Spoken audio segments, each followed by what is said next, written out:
إن الحمد لله نحمده ونستعينه ونستغفره ونعوذ بالله من شرور أنفسنا ومن سيئات أعمالنا من يهده الله فلا مضل له ومن يضلل فلا هادي له أشهد أن لا إله إلا الله وحده لا شريك له وأشهد أن محمدا عبده ورسوله اللهم صل وسلم وبارك على نبينا محمد وعلى آله وصحبه أجمعين ومن تبعهم بإحسان إلى يوم الدين أما بعد. Ma'asyiral muslimin, para jamaah sekalian, rahimani wa rahimakumullah. Alhamdulillah, puji syukur kehadirat Allah Subhanahu wa taala atas segala karunia yang Allah berikan kepada kita. Maka wujud syukur kita kepada Allah, kita ikrarkan bahwa sebuah nikmat yang kita dapatkan murni pemberian Allah Subhanahu wa taala. Wa ma bikum min ni'matin fa minallah. Dan apa saja yang ada pada kalian, semua itu adalah dari Allah Subhanahu wa taala semata. Kita lupakan segala sebab-sebab, dan kita setelah terwujud nikmat yang kita dapat, semua itu murni dari Allah Subhanahu wa taala. Yang kedua, kita banyak memuji Allah Subhanahu wa taala. Tidak memuji diri kita, tapi rukun syukur adalah banyak memuji Allah Subhanahu wa taala. Yang ketiga, dengan menggunakan nikmat yang Allah berikan pada perkara yang mendatangkan ridhonya Allah Subhanahu wa taala. Dan salat kita, duduk kita untuk belajar agama, ini bagian daripada syukur kita kepada Allah. Semoga Allah menambahkan nikmatnya dan memudahkan kita untuk lebih maksimal dalam menjalankan amal-amal saleh. Amin. Ma'asyiral muslimin rahimakumullah, kita akan melanjutkan pembahasan kita dalam mengkaji kitab Thalathatul Usul, 3 landasan utama mengenal Allah, yaitu mengenal sesembahan kita, mengenal agama Islam, yaitu mengenal cara ibadah kepada Allah, mengenal Nabi Sallallahu Alaihi Wasallam, adalah mengenal sosok yang menyampaikan agama kepada kita manusia. Dan kita masih dalam pembahasan tentang macam-macam ibadah.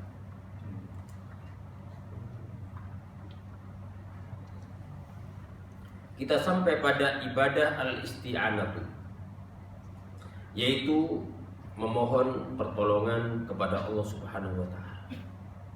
Ini ibadah yang sangat mulia. Ini ibadah yang sangat agung.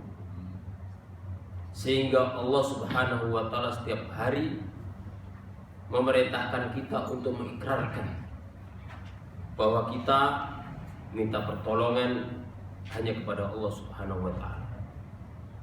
Apa dalil tentang ibadah isti'anah ini?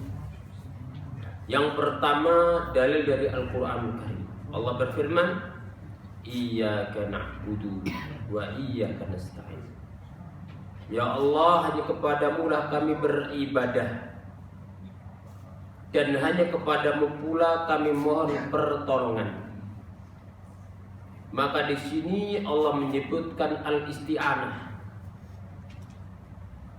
yang Allah sebutkan setelah ibadah, menunjukkan agungnya ibadah yang namanya al-isti'anah.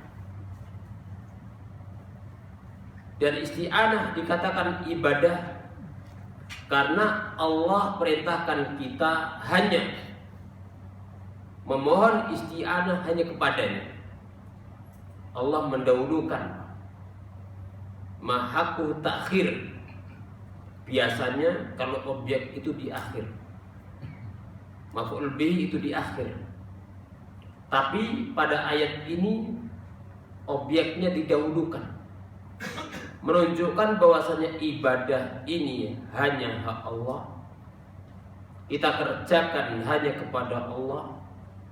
Isti'anah juga ibadah yang itu hanya dipanjatkan kepada Allah semata.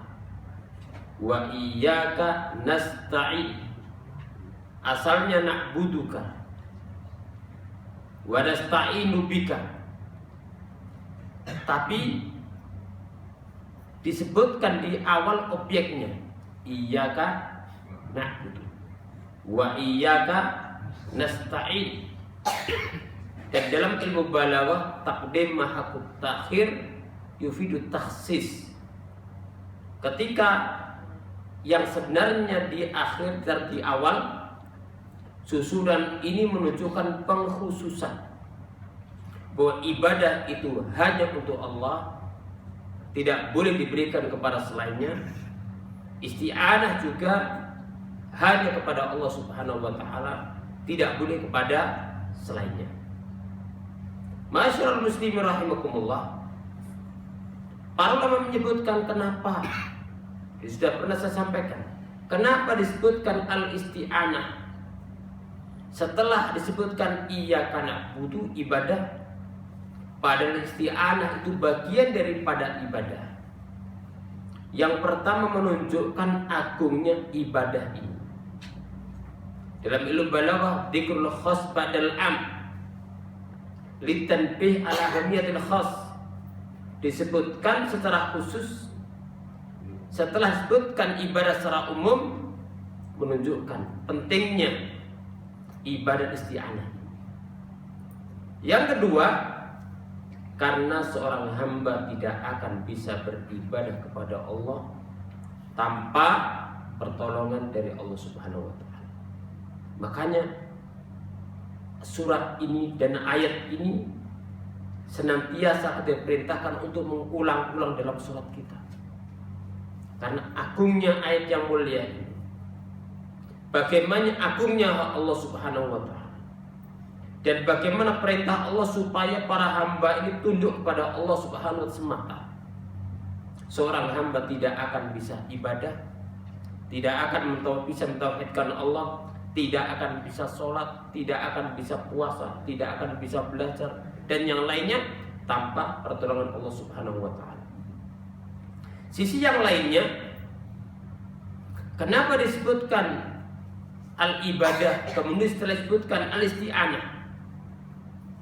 Karena datangnya pertolongan dari Allah itu diukur bagaimana kita mewujudkan ibadah kepada Allah.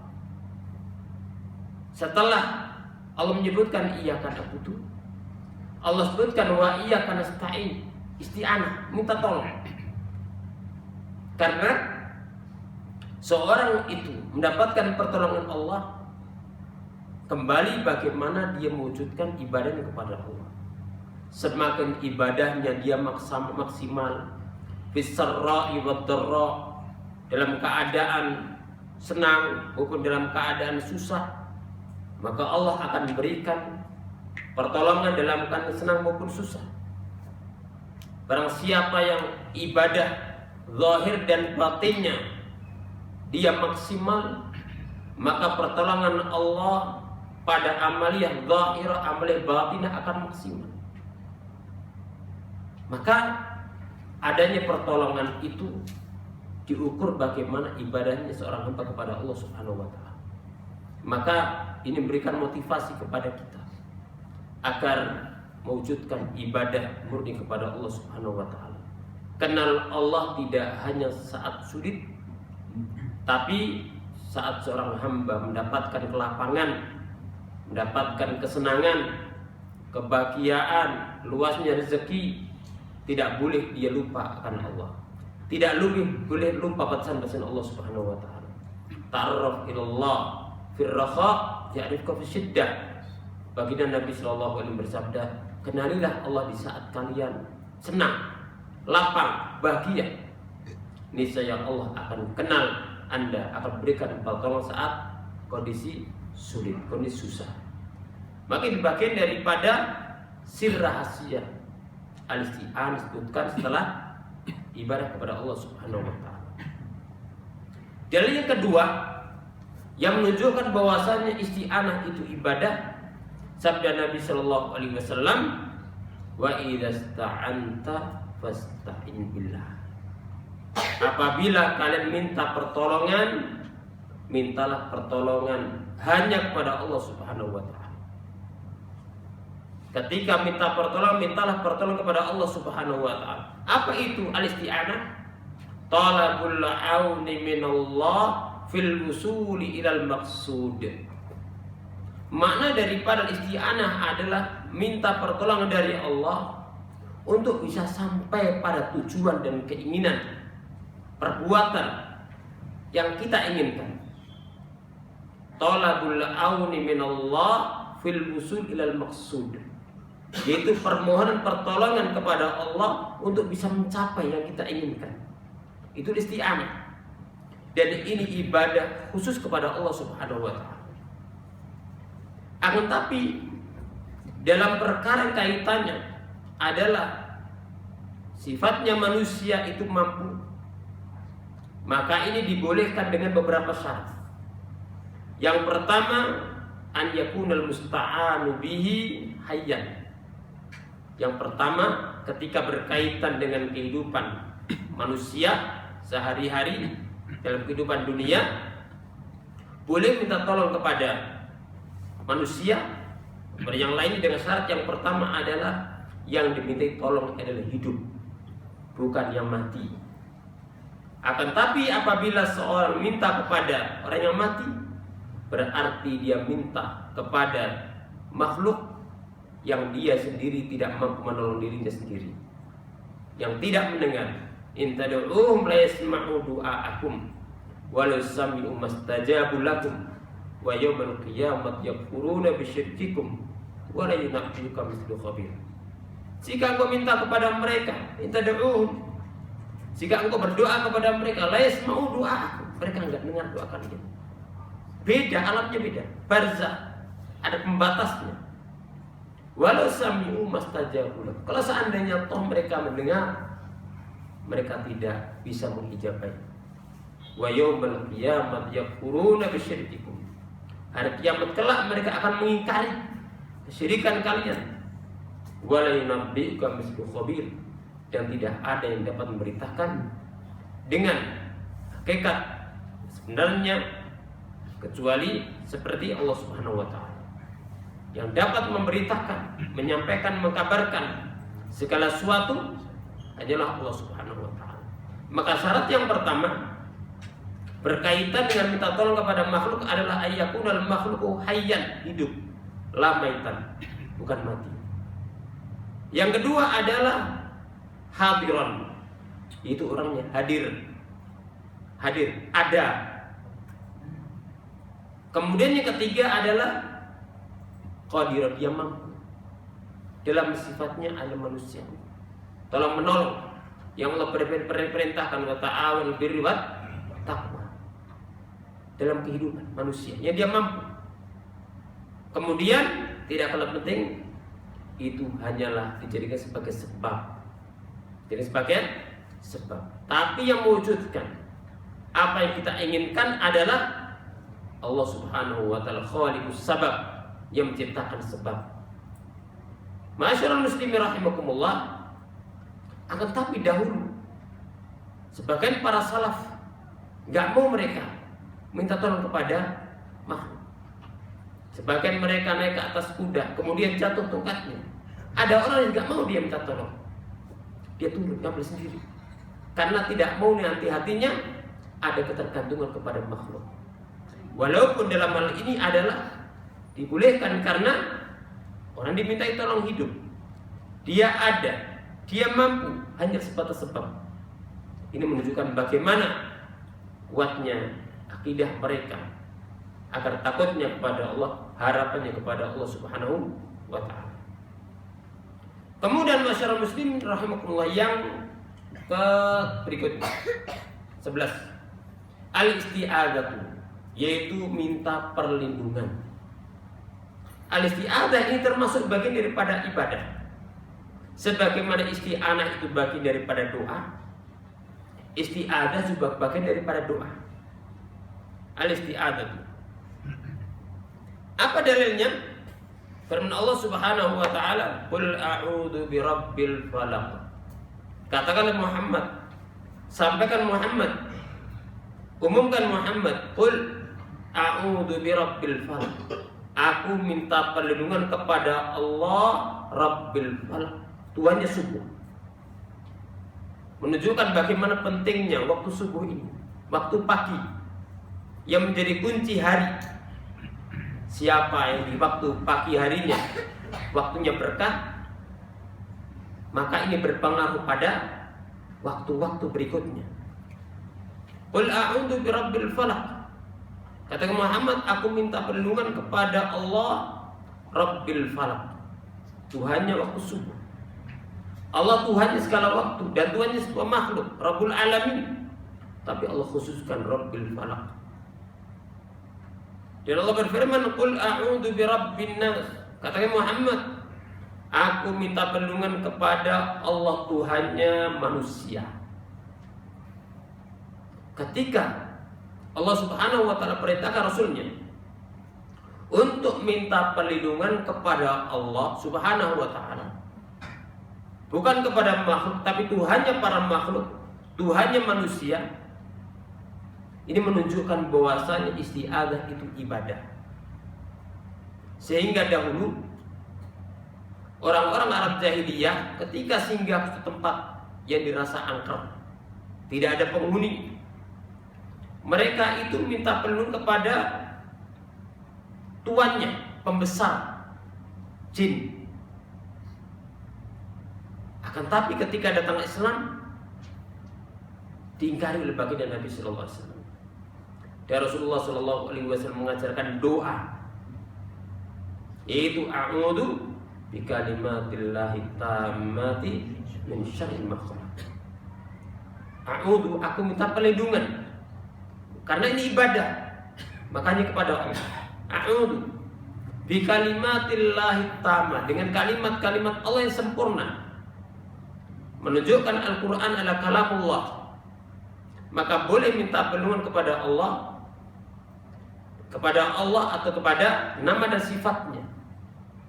Karena kalam bagian daripada Allah Subhanahu wa taala. Sebagaimana Allah Maha sempurna, kalamnya sempurna. Wa tammat kalimatu rabbika sidqan wa adla. Sungguh sempurna kalimat Rabbmu, sidqan, jujur dan adil. Maka pada doa tadi Nabi sallallahu alaihi wasallam mengajarkan a'udzu bikalimatillahi tammati min syarri ma khalaq. Aku mohon perlindungan dengan kalimat-kalimat Allah yang sempurna. Dan kalimat Allah bagian daripada sifatnya, sifat Allah Subhanahu wa taala. Min syarri ma khalaq, dari kejahatan apa yang Allah ciptakan. Maka ini adalah umum, min syarri ma khalaq. Baik makhluk halus maupun makhluk tidak halus, jin atau mungkin hewan-hewan yang mengganggu, min syarri ma khalaq. Dan siapa, sebutkan bagaimana siapa yang membaca doa ini akan dilindungi oleh Allah Subhanahu wa taala hatta yarhal, sampai dia pergi dari tempat tersebut. Maka dalam doa tadi mengajarkan kepada kita doa yang agung ini, yang hendaknya kita hidupkan. Dan ini adalah yang diajarkan Islam. Tidak seperti kebiasaan orang-orang Arab jahiliyah dahulu. Mereka minta perlindungan kepada Tuhannya, jin, kepada tuannya jin, pada pembesar jin, supaya tidak diganggu oleh anak buahnya dan seterusnya. Dan ini terjadi dalam sebagian kehidupan manusia. Ketika ingin masuk rumah yang baru, dia datang ke dukun, minta ini, minta itu. Di situ ada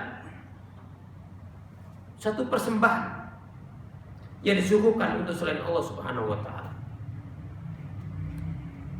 Ketika dalam kerjanya atau pertanian kemudian tidak ada hasil yang maksimal, langsung yang dipikirkan adalah di sini ada makhluk yang ganggu. Maka dia akhirnya ada yang menyembelih hewan, dipotong, taruh di situ. Kadang-kadang warnanya yang khusus, yang putih, kepalanya putih, kakinya putih.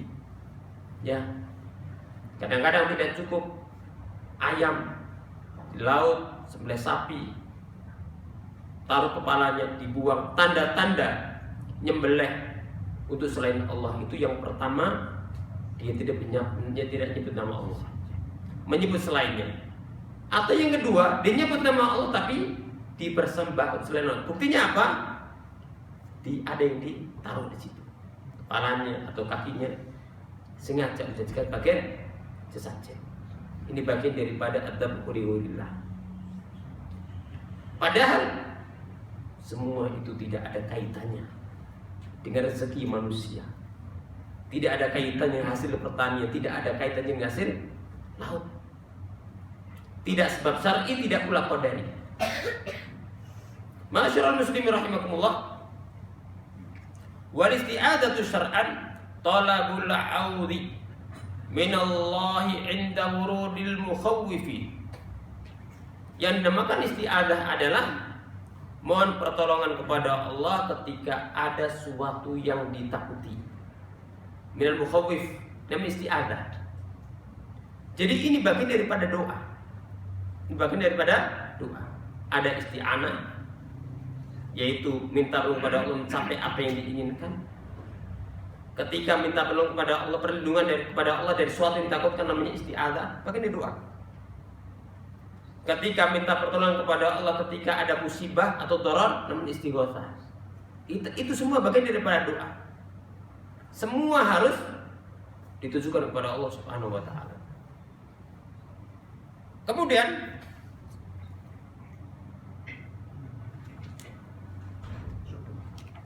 ibarat berikutnya adalah al-istighatsah.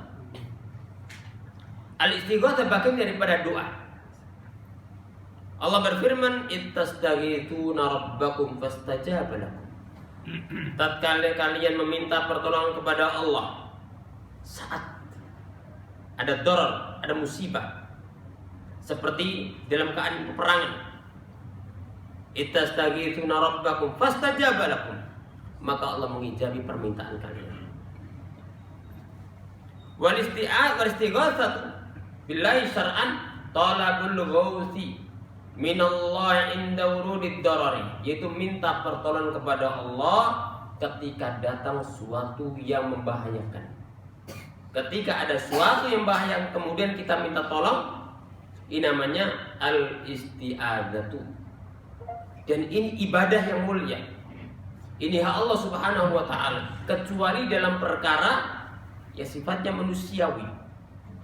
Ketika ada suatu yang menakutkan, seperti ada penjahat, itu menakutkan, itu bahaya, ada kebakaran, berarti ada suatu musibah. Boleh tidak minta tolong pada manusia? Rijal itfa yang madam kebakaran, itu namanya isti'adah dari sisi bahasa. Karena apa? Karena ada musibah. Ini dibolehkan dengan syarat tadi, ayyakuna hayyan hadiran qadiran mujarrad sababin. Yang dimintai untuk melindungi tadi adalah hidup, bukannya mati. Ada musibah bukan minta kepada mati, tapi hidup. Yang kedua, hadir, ada, bukan tidak ada. Yang ketiga, qadir, dia mampu. Bukan hal yang menjadi urusan bagi Allah. Turun banjir, ya, besar musibah, maka minta tolong kepada Allah Subhanahu wa taala. Kemudian sebab, sekedar sebab saja. Kalau berkaitan dengan sama manusia namanya sekedar sebab, ujar sebab. Karena semua itu bisa terwujud apabila Allah Subhanahu wa taala menghendaki. Kata Imam Syafi'i rahimahullah taala, "Masyi'takan wa illam asya wa masyi'tu lam yakun illam tasya." Ya Allah, jika Engkau berkehendak akan terjadi walaupun aku tidak berkehendak. dan yang aku kehendaki tidak akan terjadi jika engkau tidak berkehendak.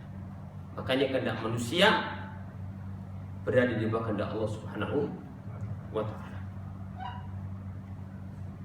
Kemudian ma'asyiral muslimin rahimakumullah, ibadah yang berikutnya adalah ad-dzabhu, yaitu penyembelihan. Ini adalah ibadah. Ini adalah ibadah. Ada ibadahnya syaratnya ada ibadah. Ada ibadah syaratnya adalah suatu yang tujuannya memang untuk dimakan.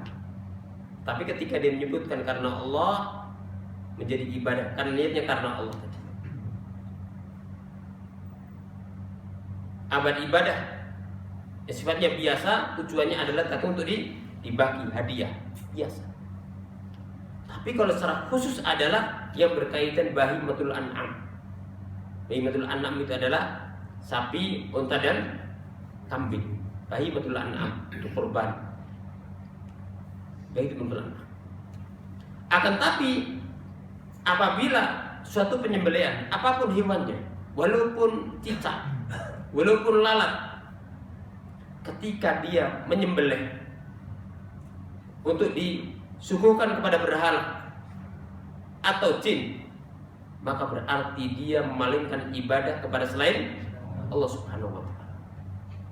Maka ini adalah perbuatan asyirku billah. Apa dalilnya tentang adab? Allah berfirman, "Qul inna sholati wa nusuki wa mahyaya wa mamati lillahi rabbil alamin." Ayat ini luar biasa, yang perlu kita ingat dan kita resapi maknanya. Qul inna sholati, sesungguhnya sholatku, wa nusuki, ini ada dua tafsir. Yang pertama adalah ibadati, berarti asal artinya adalah dan ibadahku. Tafsir yang kedua adalah wadabhi, dan sembelihan. Hidupku dan matiku untuk Allah Subhanahu wa ta'ala. Lillahi rabbil alamin, la syarikalah, tidak sekutu bagi Allah Subhanahu wa ta'ala. Qul inna sholati, maka ini adalah merupakan tauhid. Ini adalah keikhlasan. Ini ketundukan seorang hamba kepada Allah. Qul inna sholati wa nusuki, dan ibadah dan sembelihanku dan hidup dan matiku untuk Allah Subhanahu wa ta'ala. Maka dalil berkaitan ibadah, yaitu penyembelihan, adalah wa nusuki, yang digandengkan dengan inna sholat, maka menunjukkan dua-duanya adalah ibadah yang diperuntukkan kepada Allah Subhanahu wa ta'ala. Dan Allah berfirman, "Fasholli li rabbika wanhar." Salatlah li rabbika, karena Rabbmu, wanhar, dan berkorbanlah, nyembelihlah karena Rabbmu. Maka pada ayat ini ada faedah berkaitan dengan akidah, yaitu lillah. Ketika sholat itu hanya karena Allah dan untuk Allah semata, sebagaimana Allah merintahkan penyembelihan itu untuk Allah semata, maka ini ada kaitan dengan tauhid, kaitan dengan tauhid, yaitu pemurnian ibadah kepada antaranya sholat dan penyembelihan. Faedah yang kedua adalah berkaitan hukum, karena ada perintah, dua-duanya perintah. Maka sebagian para ulama seperti sebagian mazhab Malikiyah, Hanafiyah, dan yang lainnya mengatakan kurban bagi yang mampu hukumnya adalah wajib. Di antara dalilnya adalah ayat ini karena digandengkan dengan sholat yang sama-sama ada perintah, walaupun jumhur mengatakan sunnah muakkadah. Masyarul muslimin rahimakumullah, maka ketika Allah berfirman fasholli li rabbika wanhar, berarti sholli lillah wanhar lillah, salatlah karena Allah dan menyembelih karena Allah Subhanahu wa ta'ala. Kemudian dari sunnah ada sabda Nabi sallallahu alaihi wasallam, la'anallahu man dabaha li ghairillah. Allah melaknat orang yang menyembelih untuk selain Allah. Apakah maksudnya kemudian kita menyembelih kita kasihkan manusia? Tidak. sebagai hadiah? Tidak. Tapi di sini dilaknat Nabi Shallallahu Alaihi Wasallam adalah menyembelih yang diperuntukkan selain Allah ketika tidak nyebut nama Allah. Wala ta'kulu mimma lam yudhkar ismullah alaih. Jangan makan hewan yang disembelih tidak nyebut nama Allah. Mimma lam yudhkar ismullah alaih. Atau yang kedua, dia nyebut nama Allah, Bismillah. Akan tapi penyembelihan ini bukan niatnya karena Allah, bukan untuk digunakan. Ya sifatnya adalah mubah, diboleh karena agama. Akan tapi menjadikan sebagai sesajen seperti tadi disebutkan. Maka ini masuk dalam hadis ini. La'anallahu man dabaha li ghairillah. Allah melaknat orang menyembelih untuk selain Allah Subhanahu wa taala. Dan ketika suatu amalan disebutkan kata laknat, maka menunjukkan dosa yang dosa besar. Bahkan sebagian ada bagian daripada asyirku billah, akbarul kabair. Oleh karena dalam hadis ini adalah lanjutannya, la'anallah man la'ana walidayhi, la'anallah man awa muhditsan, la'anallah man ghayyara manaral ardi. Allah melaknat orang yang melindungi pelaku kejahatan, ahdatsa muhditsan. Makna yang lainnya adalah melindungi pembuat amalan baru dalam agama. Lanjutan hadis adalah la'anallah man ghayyara manal ardi. Allah melaknat orang yang merubah batas tanah. Digerigiti. Hari ini nama jengkal, besok jengkal, besok jengkal. Ini karena jadi mental. Padahal lebih cepat kerja buat beli tanah daripada ngerigiti punya tetangga. Kenapa Nabi Shallallahu Alaihi Wasallam menyebutkan yang pertama la'anallah man dzabara? Karena yang berikutnya adalah bagian daripada kabair dzunub, dosa besar. Tapi ini tidak hanya dosa besar yang biasa, tapi termasuk asyirku billah. La'anallah man dzabaha li ghairillah. Maka yang menunjukkan pentingnya seorang pelajari tauhid akan diselamat dari perbuatan asyirku billah yang terkadang terjadi dalam kehidupan kita. Ma'asyiral muslimin rahimakumullah. Kemudian ibadah yang berikutnya adalah an-nadhr, yaitu an-nadhr. Ini insyaallah agak panjang. Berapa menit lagi? 10 menit. Baik, cukup insyaallah. Baik, yang berikutnya adalah an-nadhr, yaitu bernadar. Ini bagian daripada ibadah. Allah Subhanahu wa taala berfirman,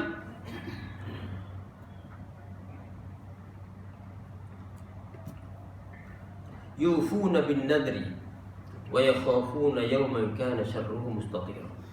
Mereka menunaikan nazarnya dan mereka takut pada suatu hari yang keburukannya merata, takut pada hari kiamat. Pada ayat ini Allah menyebutkan bahwasanya Allah memuji orang-orang yang menunaikan nazar. Allah memuji orang-orang yang menunaikan nazar. Berarti ketika seorang menunaikan nazarnya, maka diberikan pahala oleh Allah Subhanahu wa taala. Maka ketika dia mendapatkan pahala dari Allah, berarti dia menjalankan ibadah. Berarti nazar bagian daripada ibadah. Akan tetapi nazar apabila yang dimaksudkan adalah nazar yang ma'ruf dalam uruf kita, disebutkan dalam kitab-kitab fikih, pada asalnya nazar itu ada terlarang. Pada asalnya adalah terlarang. Akan tapi ketika sudah terlanjur dia nazar, maka wajib baginya untuk menunaikan. Maka beda hukum proses dengan hukum ketika sudah terjadi.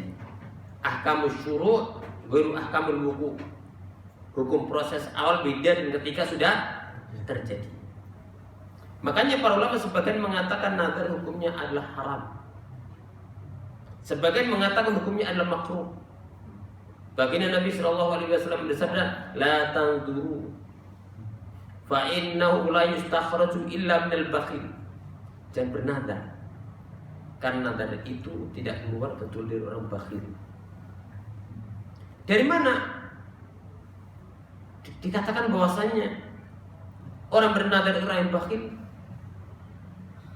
Yang pertama, ketika dia bernadar, kemudian ternyata tidak terwujud, ya, tidak keinginannya, akhirnya dia jadi menunaikan apa tidak? Tidak jadi. Berarti bakhil, tidak memberikan kecuali apabila mendapatkan ya suatu.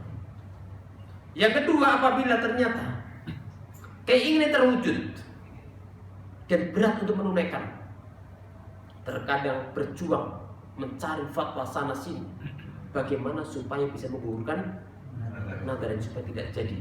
Mau menyembelih sapi tidak menyembelih sapi, mau menghajikan orang tidak jadi, mau umrohkan tidak jadi, mau ngopos temennya nggak jadi, maka menunjukkan apa? Bakhil. Fa innahu la yastakhraju illa minal bakhil. Akan tapi ketika sudah terlanjur nadar mu'allaq tadi, kalau ini akan ini, maka ketika sudah terwujud keinginannya, kemudian dia menjalankan apa yang dia nadarkan, maka dia mendapatkan pujian oleh Allah. Berarti dia mendapatkan pahala. Yufuna bin nadri wa yakhafuna yawman kana syarruhu mustatira. Oleh karena itu, seorang tidak boleh bermudah-mudah nadar, bahkan jangan bernadar mu'allaq tadi. Kalau ini saya akan jangan, karena itu memberatkan diri sendiri. Ijabun nafsi ma lam yujibu syara', diwajibkan pada dirinya apa yang sebenarnya tidak disebut oleh Allah Subhanahu wa taala. Membebani diri. Dan itu mengandung suudzon kepada Allah. Seakan-akan Allah tidak akan memberikan yang diinginkannya kecuali apabila dia berjanji bernadar tadi. Maka suudzon kepada Allah Subhanahu wa taala. Makanya la tandu fa innahu la yastakhraju illa minal bakhil. Kemudian dijelaskan di sini oleh pensyarah, an-nadru lillahi syar'an yaqau ala ma'nayain. Nadar karena Allah secara syariat itu ada dua macam. Dua mana? Ahaduma yang pertama amun, yang pertama adalah umum. Ilzamul abdi nafsahu imtithala khitabi syar'i, ay al-iltizam bidinil Islam. Makna yang pertama makna secara umum, yaitu seorang hamba mengharuskan dirinya untuk menjalankan perintah Allah. Kalau dengar berita dari Allah, ya iman. Kalau ada perintah, dia jalankan. Kalau ada larangan, dia jauh. Ini namanya an-nadru aman secara umum, yaitu konsisten dengan agama Islam. Maka ini diperintahkan. Dan itu janji kita ketika kita mesti rahim, supaya kita tidak menyembah kecuali hanya kepada Allah Subhanahu. Kita berjanji taat kepada Allah Subhanahu wa taala.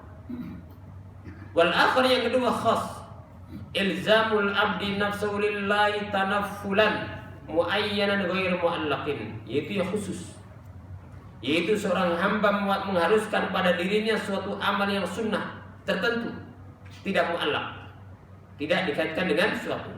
Wa hadzal haddu syar'i lin nadri fi ma'naul khas yatahaqqaqu ma'u kaunu ibadatan wa fal quyud al madhkurah.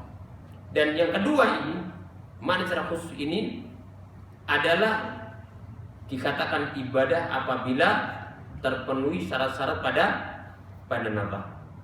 Ini seperti ketika dia terpenuhi keinginannya, ya.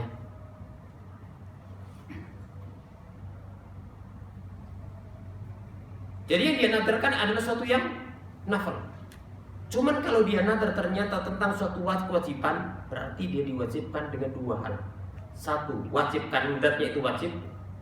Yang kedua adalah karena dirinya mewajibkan pada dirinya. Tapi kalau sesuatu sunnah, asalnya tidak wajib, tapi ketika dia bernadar, saya kalau usaha saya ini sukses, maka saya akan iktikaf di Masjid Ridwan selama 1 bulan. Maka asalnya tidak wajib, tapi saya mewajibkan dirinya sendiri. Makanya orang bernadar itu membebani diri sendiri. Maka jangan membebani, tapi berusaha untuk menjalankan yang maksimal tanpa kemudian menguntungkan dirinya dengan apa? Dengan janjinya sendiri memberatkan. Kemudian, masyarul muslimin rahimakumullah, qaulu muayyan kharaja bihi al-mubham li'anna al-ibham la yatahaqqaqu fi an-nadr bal talzamu minhu kaffarah walau qala amru'un lillahi 'ala nadrun wa lam yu'ayyinhum lam taqa' minhu qurbatun wa 'alaihi kaffarun nadrin. Dalam definisi disebutkan ilzamu nafsi naulillahi naflan muayyan tertentu. Kata beliau, apabila bukan muayyan, tidak disebutkan apa yang akan dikerjakan, maka tidak terrealisasi nazar itu. Tapi harus baginya bayar kafarah, kata beliau. Ketika dia mengatakan bagiku adalah ini dan itu, bagiku adalah wallahi, bagiku adalah kewajiban bagi untuk ini itu. Berarti dia bernazar tadi. Tidak menyebutkan apa yang akan dikerjakan. Karena tidak disebutkan amalannya apa, berarti dia bayar kafarah, kata muallif. Apakah bernazar? Yaitu seperti sumpah.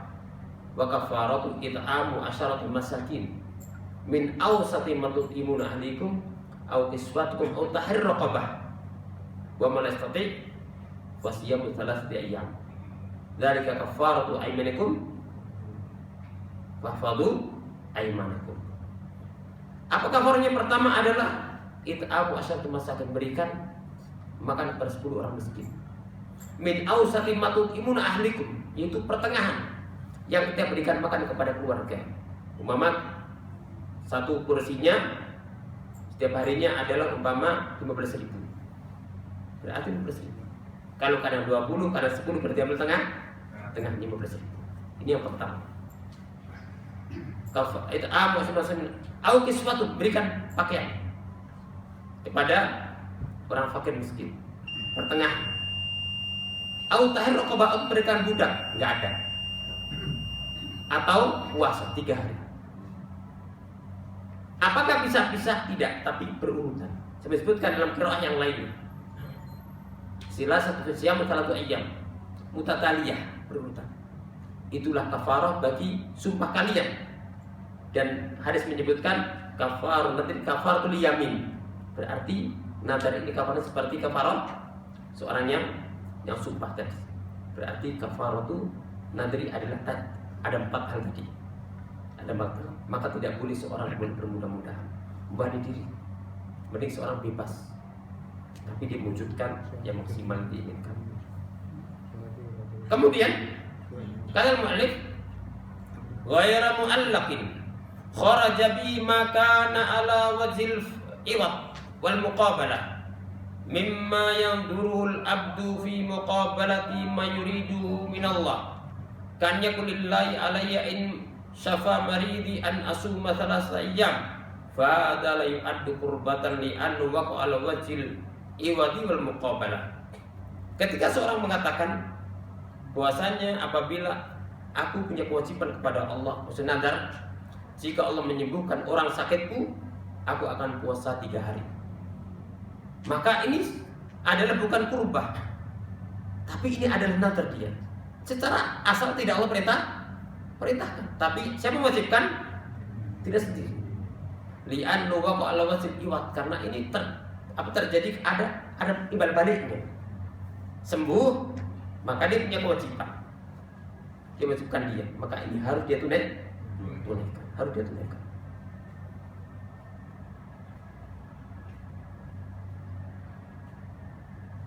Ini pembahasan tentang yaitu ibadat, berarti selesai pembahasan tentang macam-macam ibadah. Berikutnya kita akan masuk pada al-aslul tsani. Al-aslul tsani ma'rifatu dinil Islam bil adillah, yaitu mengenal agama Islam berdasarkan dalilnya.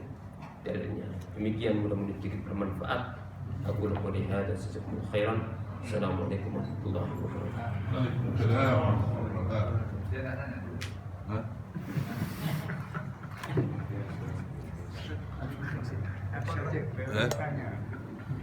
Tak mirip banyak itu.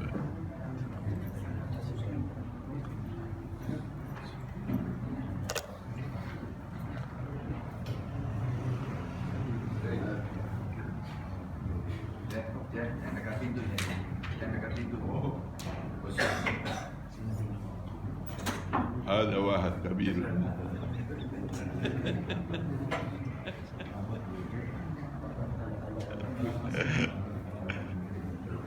Okay. الله أكبر الله أكبر الله أكبر الله أكبر الله أكبر. أشهد أن لا إله إلا الله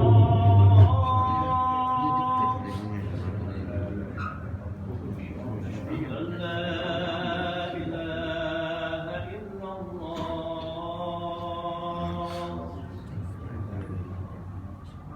أشهد أن محمدا رسول الله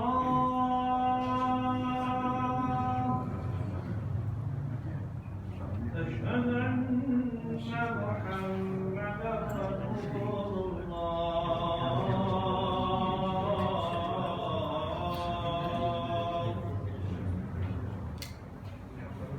حي على الصلاة